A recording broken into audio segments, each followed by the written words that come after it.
Hey everyone, good morning. कैसे हैं आप सब लोग। चलिए स्टार्ट करते हैं हम अपना एमसीक्यू का revision series. That is the locomotion and movement chapter हम कर रहे थे। Human physiology class 11th bio का ये चैप्टर नंबर 20 है, locomotion and movement. And we are doing the revision for the different medical exams like NEET and teaching exams के लिए भी आप अपने आप को इनसे प्रिपेयर कर सकते हैं। So let's start. 40 क्वेश्चंस हमने कर चुके हैं हम, और आज की वीडियो जो है that is starting from the 41 question. तो let's start the video with the question number 1 today is what option does not have a same number of bones in the two corresponding parts. First of all, please subscribe the channel Science Side. If you are new to the channel, please subscribe the Science Side. Let's start. What option does not have a same number of bones in two corresponding part? इन दो parts में यहाँ पे first part is this, second part is this, first is this, second is this. इन दोनों में जो bones हैं इसमें नंबर जो है सेम है। जैसे थाई जो है डज नॉट सेम, तो अभी देखते हैं किसमें है। जैसे थाई है आपकी लेग का upper portion that is thigh, उसमें एक बोन होती है दैट इज फीमर बोन, और अपर आर्म में आपके पास ह्यूमरस बोन होती है। तो यहाँ पे भी एक ह्यूमरस एक फीमर, नंबर सेम है। सोल और पाम आपका जो है जहाँ पे आपकी फिंगर्स आती हैं, फैलेंजेस आती हैं आपके, ठीक है, वो वाला नंबर भी यहाँ पे सेम है। जब एंकल और रिस्ट की बात करते हैं ना, रिस्ट जहाँ जिस पोर्शन पे आप रिस्ट वॉच पहनते हैं दैट इज रिस्ट, और एंकल जो आपके एड़ी से ऊपर वाला पोर्शन होता है दैट इज एंकल। तो वहां पे दोनों में क्या डिफरेंस है, यहाँ पे आते हैं आपके पास कार्पल्स एंड टार्सल, ठीक है, दैट आर टार्सल्स। और इन दोनों में फर्क ये है कार्पल्स और टार्सल्स में कि कार्पल्स का नंबर होता है हमारे पास 8 और टार्सल्स का नंबर होता है हमारे पास 7। सो दिस इज द डिफरेंस। जब इससे नेक्स्ट मेटाकार्पल मेटाटार्सल्स का नंबर हम देखेंगे, नेक्स्ट इससे नेक्स्ट आएंगे मेटाकार्पल और इससे नेक्स्ट आएंगे मेटाटार्सल। तो ये दोनों ही 5 और 5 होते हैं। उसके बाद फेलेंजेस अगर देखते हैं हम, नेक्स्ट फेलेंजेस इसमें भी आते हैं, नेक्स्ट फेलेंजेस इसमें भी आते हैं, फेलेंजेस इसमें भी 14 होते हैं, इसमें भी 14 होते हैं। तो there is a difference between carpal and tarsals that is wrist. ये जो आर्म का हिस्सा है, हथेली का हिस्सा है, रिस्ट वाला जो हिस्सा है उसमें 8 कार्पल्स आएंगे लेकिन टार्सल्स 7 आते हैं। तो दिस इज द डिफरेंस। यहाँ पे नंबर का इनमें डिफरेंस है। लेग में अगर बात करें तो लेग में आपको पता है कि लेग और आर्म में दोनों में जो है, लेग में अगर बोन्स की बात करें 30 बोन्स है, आर्म की टोटल बोन्स की बात करें 30 बोन्स है। डिफरेंस है किस चीज में, इस चीज का डिफरेंस है। और लेग में नी का डिफरेंस होता है, नी कैप होती है आपकी पटेला bone, that is the difference. तो नंबर यहाँ पे सेम है, इसमें नंबर का डिफरेंस आ जाएगा एंकल और रिस्ट में। तो it does not have a same number of bones in the two corresponding part, ठीक है। तो this is the right answer, that is option number C. Next मेरे पास क्वेश्चन है 42। What articulate with the clavicle collar bone. मैंने आपको पहले भी बताया था कि जो स्कैपुला होता है that is the shoulder bone, this is present in the shoulder. Triangular आपकी बोन है, दिस इज ट्रायंगुलर बोन। और इस बोन से दो प्रोसेसेस, एक आगे की तरफ प्रोसेस निकलती है that is known as acromion process, और इस प्रोसेस से आगे जो है आपका जो कॉलर बोन है that is originated articulated. Collar bone को क्लैविकल भी बोलते हैं। और जो नीचे की तरफ प्रोसेस है दैट इज कोरोकॉइड प्रोसेस और ग्लिनॉइड कैविटी बनाता है। अभी यहाँ पे जो पूछा है मैं उसका आंसर दे रही हूँ कि जो क्लैविकल और जो कोलर बोन है वो किससे ओरिजिनेट होती है। तो ये जो स्कैपुला है is triangular bone which is present in the shoulder, it articulate into acromion process and it will further led to the collar bone। और acromion process से फिर आगे collar bone जो है वो आगे की तरफ बढ़ना शुरू हो जाती है। तो स्कैपुला है ये शोल्डर की ट्रायंगुलर बोन है, इसमें ऊपर वाला एक्रोमियन प्रोसेस है, और नीचे की तरफ मैं आपको फिर बताऊंगी कि this is the coracoid process and it led to the glenoid cavity। This cavity will fit the humerus bone inside it and form ball and socket joint। तो ball and socket joint मैंने shortcut में लिखा है क्योंकि इस question में अभी क्या पूछा था आपको, दैट इज एक्रोमियन प्रोसेस के बारे में पूछा था, जिससे हमारी कोलर बोन जो है वो आर्टिकुलेट होती है। तो this is the correct answer, that is option number D बच्चे।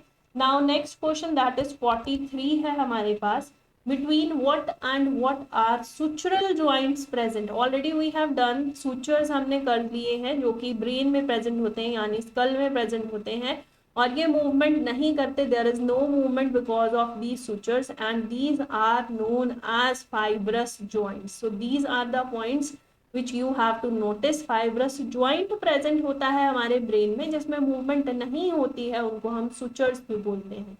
तो सुचरल ज्वाइंट प्रेजेंट इन ब्रेन, आपको यहाँ थंब में लिखा है, यहाँ ह्यूमरस में लिखा है, यहाँ स्कल लिखा है, बिल्कुल सही। ग्लिनोइड कैविटी में लिखा है, वहां पे बॉल एंड सॉकेट ज्वाइंट होता है, पहले ही बता चुकी हूँ।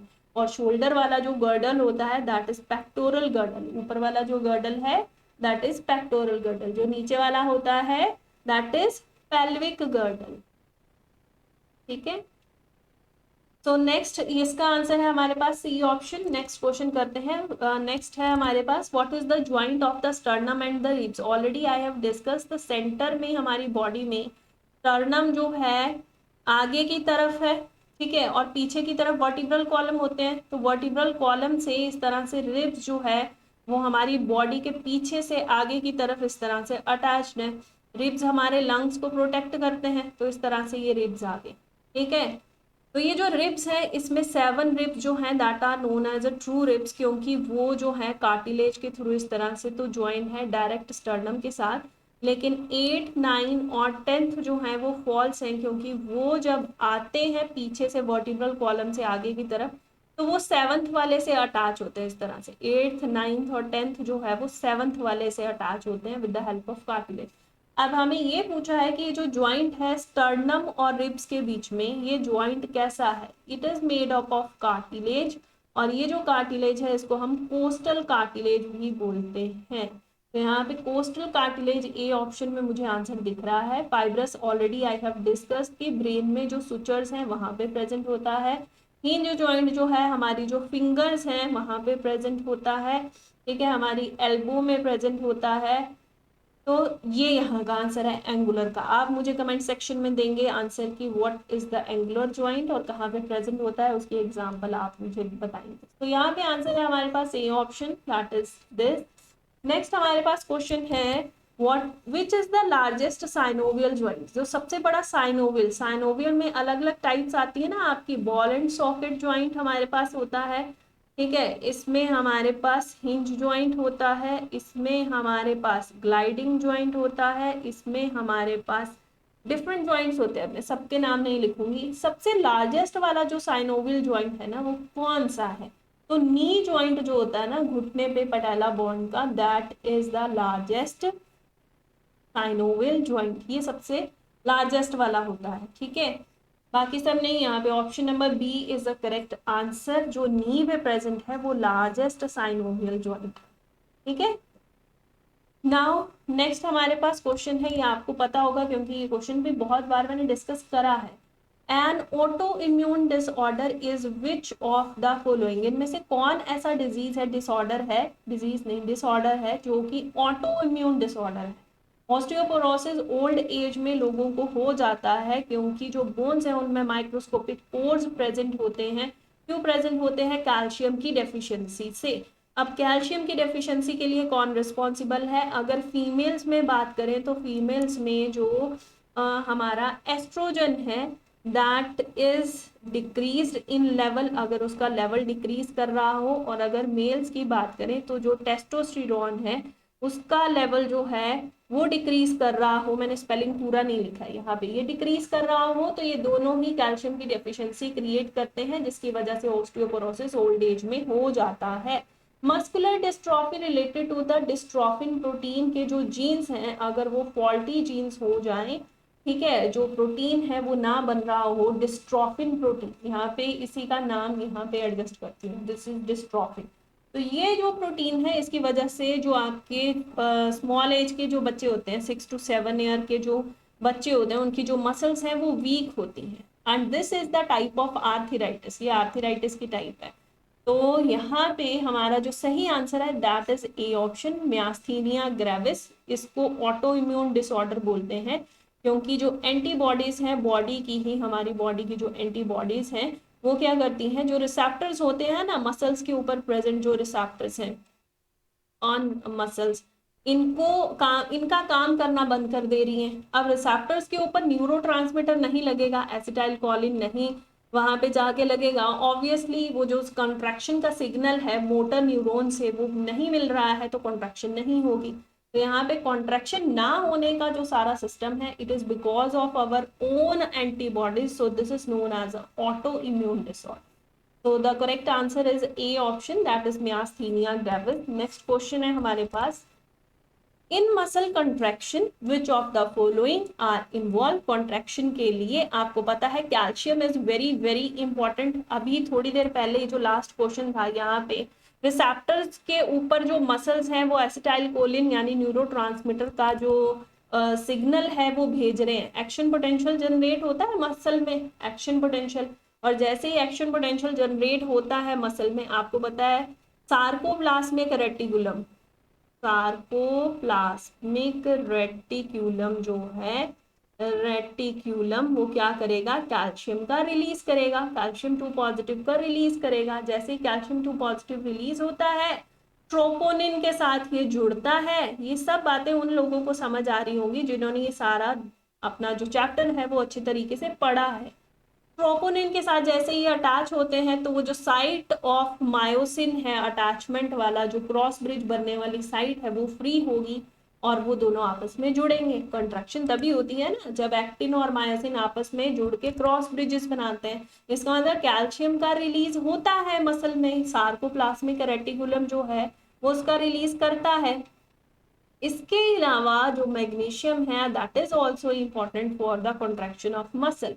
तो ढूंढिए, ये दोनों है ए ऑप्शन में, दैट इज यहाँ पे A option is the correct answer.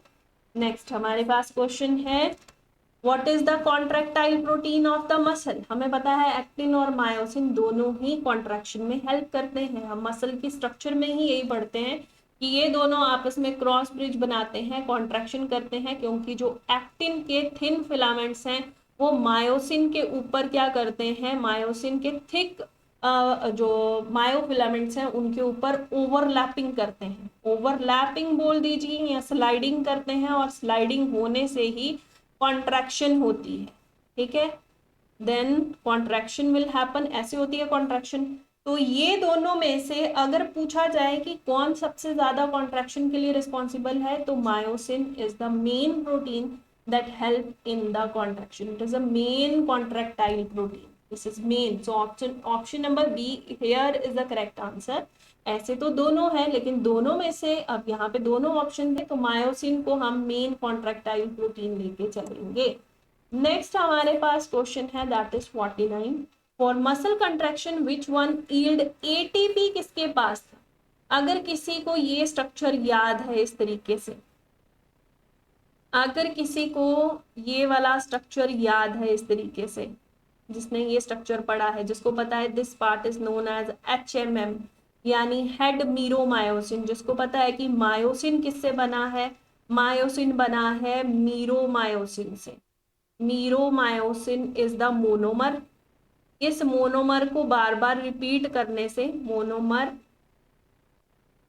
Repeat करने से ये वाला जो पॉलीमर है दैट इज मायोसिन प्रोटीन ये बना है। इसमें दो पार्ट्स होते हैं, heavy meromyosin and this one is light meromyosin. Light meromyosin में टेल वाला पार्ट आता है, और हैवी में हेड और साथ में जो आपकी आर्म है वो आती है। हेड वाले पोर्शन में आपको एटीपी बाइंडिंग, ये एक साइट जो है वो आपको एक्टिन के जुड़ने वाली साइट मिलेगी, एक्टिन के लिए साइट मिलेगी बाइंडिंग के लिए, actin binding site, binding site, और एक जगह पे आपको यहाँ पे एटीपी की बाइंडिंग साइट्स मिलेंगी। एटीपीएस प्रेजेंट होगा, एटीपी बाइंडिंग साइट प्रेजेंट होंगी। ठीक है, तो ये कहाँ पे प्रेजेंट है, हेड में। तो हेड में कॉन्ट्रैक्शन के लिए विच वन ईल्ड। अच्छा, अब एटीपी को ईल्ड करने वाला कौन है। सो यहाँ पे डायरेक्ट मैं आंसर बता रही हूँ, ये स्टोरी किसी और क्वेश्चन में भी आपको देखने को मिलेगी, ये वाला क्वेश्चन भी आपको देखने को मिलेगा।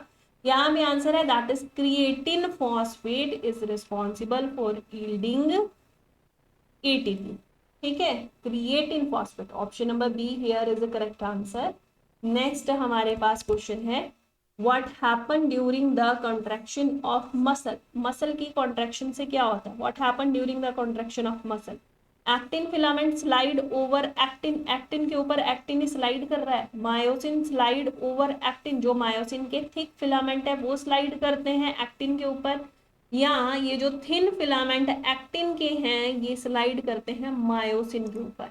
तो myosin filament slide over actin, ये रिपीट हुआ है आई थिंक, हाँ ये रिपीट हुआ है। तो यहाँ पे करेक्ट आंसर ये है कि जो एक्टिन के थिन फिलामेंट है, इस तरह से हमें दोनों साइड पे आई बैंड देखने को मिल रहा है और बीच में होता है मायोसिन का थिक फिलामेंट। ये बीच बीच में थिक आपको बैंड देखने को मिलेंगे, ठीक है। जहां पे ये दोनों ओवरलैप होते हैं that is known as a O band. जहां पे नहीं होते रेस्टिंग स्टेज पे तो ये ओवरलैप नहीं करते हैं ना, रेस्टिंग पे बीच में आपको प्योर मायोसिन देखने को मिलेगा अकेला, तो उसको आप एच जोन बोलते हो। लेकिन जैसे ही हम ओवरलैपिंग करते हैं, ठीक है, ये दोनों आपस में स्लाइड करते हैं तो एच जोन जो है वो खत्म हो जाता है, ठीक है। यहाँ पे ये जो एक्टिन का आई बैंड है, दिस इज एक्टिन का आई बैंड, यहाँ पे बीचों बीच आपको जेड लाइन देखने को मिलेगी, इस तरफ भी जेड लाइन देखने को मिलेगी, दिस इज जेड लाइन। एक जेड लाइन से दूसरी जेड लाइन के बीच का जो एरिया है that is known as a sarcomere, ये भी पता होना चाहिए आपको। एंड ओवरलैपिंग का ये जो एक ओ है, दूसरी साइड भी ओवरलैपिंग चल रही है, एक ओ से दूसरे ओ तक के इस रीजन को हम बोलते हैं ए बैंड, इसको बोलते हैं ए बैंड। तो यहाँ पे जैसी ओवरलैपिंग होती है ना, तो एक्टिन के ये जो थिन वाले फिलामेंट है ना, आगे की तरफ खिसकने शुरू हो जाते हैं। मतलब ये जो जेड है ना, ये इतना ब्रॉड बनाया ना मैंने, तो समझ लो कि एक जेड ऐसे है तो दूसरा जेड ऐसे है, क्योंकि एक्टिन के जो थिन फिलामेंट है ऐसे मायोसिन के बीचों बीच स्लाइड करेंगे, ऐसे पूरी तरह से स्लाइडिंग होगी। ये आ गया मायोसिन का थिक फिलामेंट, अब तो इस तरह से छोटा हो जाता है साइज। ये मायोसिन का है थिक फिलामेंट, तो एक्टिन के फिलामेंट जो है वो मायोसिन के साथ पूरी तरह से किस तरह से ओवरलैपिंग करते हैं। यहाँ भी थोड़े लंबे बनाए हैं तो लोग यहाँ भी थोड़े बड़े बना देते हो, लेकिन ये थिक वाले मायोसिन के, ये जो थिक वाले बनाए हैं सेंटर में दैट इज ऑफ मायोसिन, और जो साइड में बने थे ये थिन वाले फिलामेंट दैट इज एक्टिन के जो फिलामेंट्स हैं वो हैं ये जो आई बैंड बना रहे थे। मायोसिन वाले ए बैंड बनाते हैं, तो ये ओवरलैप करते हैं यानी स्लाइड करते हैं। एक्टिन वाले किसके ऊपर? मायोसिन के ऊपर स्लाइड करते हैं यानी ओवरलैप करते हैं। तो इस तरीके से कॉन्ट्रैक्शन होती है। तो यहाँ पे C option is the correct answer. Next question है हमारे पास 51, what do the macrophages in the human body exhibit. Macrophages हो बच्चे या मोनोसाइट आप इनको बोल दें, या आप इनको ल्यूकोसाइट्स बोल दें। ल्यूकोसाइट्स यानी वाइट ब्लड सेल्स होते हैं ना हमारे, उसके डिफरेंट कैटेगरीज क्लासिफिकेशन पढ़ते हैं ना हम, न्यूट्रोफिल्स के बारे में हम पढ़ते हैं, ठीक है। तो यहाँ पे न्यूट्रोफिल की बात करें, मोनोसाइट की बात करें, मैक्रोफेजेस की बात करें या ल्यूकोसाइट्स की ही बात करें, तो ये सब अमीबॉइड मूवमेंट जो है वो शो करते हैं, दैट इज बी ऑप्शन। अगर आप पूछें कि मैम बाकी सबका भी एक बार बता दीजिए, तो यहाँ पे सीलरी मूवमेंट जो है, सीलिया, वो ट्रैकिया में देखने को मिलती है। जब आप खांसी करते हैं तो आपको पता है कि you have to throw the dust which is आपके थ्रोट में जो अंदर बैठी है, जो जिसको आप कफ बोलते हैं, बलगम बोलते हैं, वो डस्ट की वजह से है, किसी वजह से है। खांसी आप करते हैं तो बाहर की तरफ आप उस डस्ट को बाहर निकालते हैं।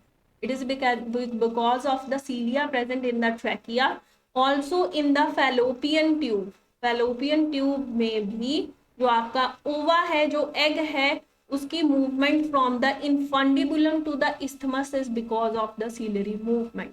अमीबॉइड मूवमेंट अभी बताया कि जो ल्यूकोसाइट्स होते हैं, चाहे आप उनमें मोनोसाइट्स का नाम लीजिए, न्यूट्रोफिल का लीजिए, मैक्रोफेजेस का लीजिए, amoeboid movement, movement with the blood flow, ये दोनों ऑप्शन तो यहाँ बताने वाले नहीं हैं, that is only B option is the correct answer here. Now next question again वो रिपीट हो रहा है, वो जो डायग्राम मैंने पहले बनाया था कि एटीपीएस एक्टिविटी जो है वो किसके पास हो रही है। तो एटीपीएस एक्टिविटी मायोसिन का इस तरह से हमारे पास ये स्ट्रक्चर था, जहां पे हमने देखा था एटीपी बाइंडिंग साइट थी, किसके पास थी? मायोसिन के पास। मायोसिन किससे बना है? मीरोमायोसिन से। मीरोमायोसिन क्या है? एक मोनोमर है, और मायोसिन एक पॉलीमर है जो इस मोनोमर के रिपीट होने से बनता है। अब इसकी दो पार्ट्स होते हैं, एक होता है head part, heavy meromyosin, it contain head and arm, और दूसरा पार्ट होता है ये वाला नीचे वाला LMM यानी लाइट मीरोमायोसिन, जिसमें सिर्फ टेल वाला पोर्शन आता है। जो हेड पोर्शन है उसमें ATP बाइंडिंग साइट आपको दिखेगी, इसके अलावा एक्टिन की बाइंडिंग साइट आपको दिखेगी। तो यहाँ पे myosin is the filament that where ATPase activity is form. तो यहाँ पे आंसर रहेगा ए ऑप्शन। नेक्स्ट क्वेश्चन है हमारे पास, what is the total number of muscles. Bones का पूछें तो आप फटाफट से आंसर देते हो 206। अगर मसल्स का पूछें, अब फटाफट से आपको याद रखना है कि मसल्स हैं 639। ये दोनों नंबर अच्छे से लर्न कर लीजिए, यहाँ पे नंबर है आपके पास 639। ठीक है, ओके नेक्स्ट। अब हमारे पास क्वेश्चन है 54, when skeleton muscle contract and relax, what is the muscle band that remain unchanged। जब वो कॉन्ट्रैक्शन की बात कर रहे थे ना, बीच में हम बोल रहे थे this is the thick myosin, उसके आसपास थिन वाला एक्टिन है, ओवरलैप करता है ये एक्टिन, ये बीच बीच में बना देती हूँ मैं। तो दिस इज द थिन वाला जो मेरा एक्टिन है वो है जो ओवरलैप करता है, और ये जो थिक वाला था that is the myosin, this is thick. Please ignore the sound that is coming, क्योंकि कुछ काम चल रहा है हमारे फ्लैट से ऊपर, जिसकी वजह से आपको ड्रिलिंग की आवाज आ रही होगी, उसको इग्नोर करके पढ़ाई की तरफ ध्यान दें। तो यहाँ पे जब ये ओवरलैप करते हैं, मैंने कहा था कि जब आप एक्टिन बनाते हैं तो बीच में एक जेड लाइन बनाते हैं, जिगजैग शेप की एक लाइन बनाते हैं। एक जेड लाइन से दूसरी जेड लाइन के बीच का जो एरिया है उसको हम सार्कोमेयर कहते हैं, दैट इज सार्कोमेयर। ठीक है, सिर्फ एक्टिन जहां पे प्रेजेंट है, ये वाला जो पोर्शन है सिर्फ ये वाला, उसको हम आई बैंड कहते हैं। तो इस तरफ भी आई दिख रहा है, इस तरफ भी आपको आई दिख रहा है। बीच में जहां पे सिर्फ आपको मायोसिन दिख रहा था वो ए बैंड था, ये ए बैंड था। जब कॉन्ट्रैक्शन होती है तो आई बैंड जो है वो कम हो जाता है। आपको पता है क्यों? क्योंकि वो ओवरलैपिंग कर रहा था इसके साथ। जो सार्कोमेयर है वो कम हो जाता है, क्योंकि सार्कोमेयर जो है वो जेड से जेड की तरफ बिलोंग करता था, तो वो कॉन्ट्रैक्शन के टाइम पे छोटा होता है, शॉर्टनिंग हो रही है उसकी, तो वो भी डिक्रीज कर रहा है एस सार्कोमेयर। अगर ओवरलैपिंग की बात करें कि ओवरलैपिंग का ओ वाला जो बैंड है वो इंक्रीज कर रहा है, हाँ ओवरलैपिंग बहुत ज्यादा हो रही है, स्लाइडिंग जो है एक दूसरे के साथ वो ज्यादा कर रहे हैं, इसीलिए तो हम बोल रहे हैं कि शॉर्टनिंग अक्कर कर रही है। कॉन्ट्रैक्शन में शॉर्टनिंग अक्कर करती है, शॉर्टनिंग बोल दीजिए या ओवरलैपिंग बोल दीजिए, वो चीज चल रही होती है। तो यहाँ पे जो चीज सेम रहती है that is A band. A band जो है वो कांस्टेंट रहता है, वो चेंज नहीं होता। तो यहाँ पे वही पूछा था, that remain unchange is A band, ये वाला बैंड है जो चेंज नहीं होता। बाकी किसी में डिक्रीज, सब में डिक्रीज चल रहा है, बस ओवरलैपिंग में इंक्रीज चल रहा है, लेकिन ए बैंड ऐसा बैंड है जो कांस्टेंट रहता है। नेक्स्ट क्वेश्चन है हमारे पास, what type of joint is pivot joint between atlas and axis. Atlas और एक्सिस, आपका फर्स्ट वर्टिब्रे जो है दैट इज एटलस, और एक्सिस जो है नीचे इसके इस तरह से एक जो है स्ट्रक्चर बनाता है, दैट इज पाइवोट ज्वाइंट, ये बना, दिस इज पाइवोट। तो व्हाट टाइप ऑफ ज्वाइंट, ये जो पाइवोट ज्वाइंट है बिटवीन एटलस एंड एक्सिस, ये किस तरह का ज्वाइंट है। एटलस और एक्सिस के बीच में ये जो पाइवोट ज्वाइंट है ये किसका टाइप है। This is synovial joint. मैंने कहा था साइनोवियल में हमने बहुत सारे टाइप्स पढ़ते हैं, कौन कौन सी टाइप्स पढ़ते हैं, ball and socket, gliding joint, फिर पाइवोट ज्वाइंट, ये जो अभी नाम आया दैट इज पाइवोट ज्वाइंट। इसके अलावा हिंज ज्वाइंट की एग्जाम्पल पढ़ते हैं हम इसमें। So all these are under the synovial joint, तो यहाँ पे आंसर है साइनोवियल। कार्टिलेज ज्वाइंट जो है आपका ये नहीं आएगा आंसर इसमें, that is present in the, yes vertebrae में प्रेजेंट होता है, आपके कार्पल्स आपके रिब्स के बीच में प्रेजेंट होता है। लेकिन यहाँ पे पूछा था पाइवोट किसकी टाइप है, व्हाट टाइप ऑफ किसकी टाइप है, साइनोवियल की। इसकी कोई टाइप नहीं है, इसमें सिर्फ डायरेक्ट आप एग्जाम्पल्स पढ़ते हैं। सैडल जो सिर्फ थंब में होता है, इसमें कोई टाइप नहीं होती, डायरेक्ट हम ये देखते हैं कि जो हमारा थंब है वो क्या करता है, फ्री मूवमेंट कर रहा है, it is because of the saddle joint. और फाइब्रस में भी कोई टाइप नहीं होती, ये ब्रेन में सिर्फ सुचर्स जो हैं उनमें आपको देखने को मिलेगा। तो यहाँ पे टाइप किसकी थी, साइनोवियल की थी। तो B is the correct option. Next हमारे पास क्वेश्चन है, mark the correct statement. All striated muscles are voluntary. जो सब स्ट्राइटेड मसल्स हैं, स्ट्राइटेड मसल्स कौन कौन सी थी, स्ट्राइटेड जिसमें स्ट्राइएशंस थी, किसमें किसमें थी, स्केलेटन मसल्स में थी, और इसके अलावा जो कार्डियक मसल्स हैं उनमें भी स्ट्राइएशंस थी। तो ये वॉलेंट्री है नहीं। कार्डियक का देखें तो कार्डियक इनवॉलेंट्री है, इसका मतलब सभी नहीं बोल सकते, तो ये ऑप्शन गलत है। विसरल मसल, विसरल यानी इंटरनल ऑर्गन्स, जैसे कि रिप्रोडक्टिव सिस्टम से ले लीजिए या डाइजेस्टिव सिस्टम से ले लीजिए, तो ये विसरल मसल जो है वो स्मूथ मसल्स होती हैं, उनमें स्ट्राइएशंस नहीं होती, तो ये ऑप्शन भी गलत हुई। Cardiac muscles are not striated. Cardiac muscle अभी तो बताया बच्चे कि कार्डियक मसल स्ट्राइटेड तो होती हैं लेकिन वो इनवॉलेंट्री होती हैं, तो यहाँ पे ये ऑप्शन भी गलत हुआ। नेक्स्ट देख लेते हैं, ऑल नॉन स्ट्राइटेड मसल्स, जो सभी नॉन स्ट्राइटेड मसल्स हैं, सभी नॉन स्ट्राइटेड मसल्स हैं वो इनवॉलेंट्री है। तो सभी में हम अगर ये स्मूथ मसल जो विसरल ऑर्गन्स वाली हैं इनको अगर ले लें, जो स्मूथ मसल्स हैं इनको अगर ले लें, ये सब की सब स्मूथ मसल्स कैसी हैं, बिना स्ट्राइएशंस वाली हैं, वो इनवॉलेंट्री है। बिल्कुल सही बात कि उनको जो काम करने का उनका जो हम हैं, हम नहीं उनको कंट्रोल कर सकते, वो अपनी मर्जी से काम करती है, ठीक है।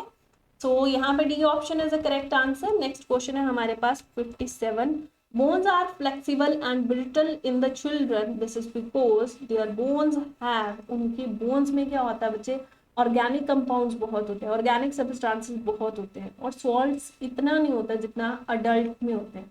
तो यहाँ पे B option is the correct answer, ठीक है। नेक्स्ट क्वेश्चन है हमारे पास, what is the number of the cervical vertebrae. सबके नंबर बता दीजिए, सर्वाइकल के, थोरेसिक के, लंबर के, और आगे कौन आता है, सैक्रम, नेक्स्ट कौन आता है, कॉक्सीजियल। तो यहाँ पे नेम नहीं लिख रही हूँ। सर्वाइकल जो है उसका है नंबर 7, थोरेसिक जो है उसका है 12, लंबर जो है दैट इज 5, सैक्रम 1 है, कॉक्सीजियल जो है दैट इज 1 है। तो ये एडल्ट में मैं बात कर रही हूँ, ठीक है, एडल्ट में मैं बात कर रही हूँ। तो यहाँ पे सर्वाइकल का नंबर दैट इज 7, तो यहाँ पे B option is a correct answer. Next question है हमारे पास, which one of the following is a odd pair, femur leg वाली बोन, तो ह्यूमरस आर्म वाली बोन, टिबिया जो आपकी फीमर से नीचे टिबिया और फिबुला होती है ना, तो लेग के नीचे, फीमर के नीचे टिबिया है, बिल्कुल सही बात। ह्यूमरस, ह्यूमरस से नीचे जो आर्म वाला पोर्शन है, जो रिस्ट वाला पोर्शन जिसके साथ जुड़ रहा है that is contain radius and ulna, उसमें रेडियस और अल्ना, इसमें टिबिया थी और दूसरी वाली थी फिबुला। उसका नाम तो नहीं लिखा, टिबिया लिखा है तो रेडियस लिखा है, बिल्कुल ठीक।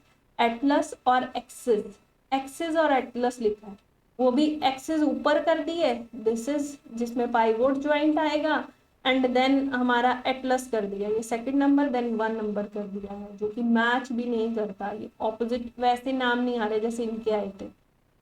पैरों में अगर पाँव की बात करें तो पैरों में टार्सल्स होते हैं, और जो हमारा रिस्ट है, जो हैंड है, जो हाथ होता है, जो रिस्ट पोर्शन है वहां पे कार्पल्स होते हैं। तो ये दोनों भी ऑपोजिट, अगर ये पाँव और हाथ की ऑपोजिट की बात कर रहे हैं तो ये ऑप्शन भी सही है, ये भी सही है, ये भी। ये कुछ ऑड जैसा था, this is the odd one, कि उसमें पहला अगर एटलस इस तरह से जिसमें डिप्रेशन होते हैं क्योंकि ऑक्सीपिटल कॉन्डाइल बीच में फिट होते हैं, तो this is the Atlas, Atlas and the second vertebrae जिसमें आपको इस तरह से इसमें ज्वाइनिंग दिखेगी आपस में, that is pivot joint, this is Atlas, this is axis. तो इस तरह से होता कुछ, तब भी ठीक था, ठीक है। इन सबके बीच में तो वही और था, दैट इज ऑप्शन नंबर यहाँ पे C is the correct answer बच्चे, C is the correct answer. Next question है हमारे पास, in man cranium is made up of, जो क्रेनियम है हमारा, जो स्कल है, स्कल में हमने क्रेनियल बोन्स करे थे, ठीक है, क्रेनियल के अलावा हमने फेशियल बोन्स भी करे थे, 14 होते हैं वो फेशियल बोन्स, उसके अलावा एयर ओसिकल्स करे थे और वो है 6, इसके अलावा हाइओड बोन करी थी, जो एक हाइओड बोन है फ्रीली वहाँ पे किसी बोन के साथ अटैच नहीं है, और टंग के साथ अटैचमेंट है, और टंग आपको पता है मसल होती है। तो यहाँ पे क्रेनियम वाली बोन्स कितनी है? It is made up of 8 bones. कौन कौन सी? फ्रंटल, पैराइटल, टेम्पोरल और sphenoid, ethmoid. Frontal, parietal, temporal, कोई रह तो नहीं गई? आप लोग मुझे बताना अगर कोई रह गई है तो। और इनका number: frontal 1, parietal 2, temporal 2, sphenoid 1, ethmoid 1। कौन सी रह गई है भाई? Frontal, parietal, temporal, occipital. Okay, occipital, एक ऑक्सीपिटल। तो यहाँ पे टोटल हो गया है हमारा ये 8 बोन्स। किसके हैं ये? क्रेनियम की। So these are cranial bones. ये आपको नाम याद रखने हैं, नंबर याद रखने हैं। तो नेक्स्ट हमारे पास अभी तो क्वेश्चन नहीं है, 60 हमने कंप्लीट कर लिए। इसे नेक्स्ट मैं क्वेश्चंस लेके आ रही हूँ। आप जल्दी से सब्सक्राइब करिए चैनल को और जल्दी से विजिट करिए बाकी वीडियोस को, ताकि आप ज़्यादा से ज़्यादा जो है उन क्वेश्चंस को रिवाइज कर सके, अपने एग्जाम्स की तैयारी को पक्का कर सके। So all the best for your different exams and please subscribe the channel science side. Thank you.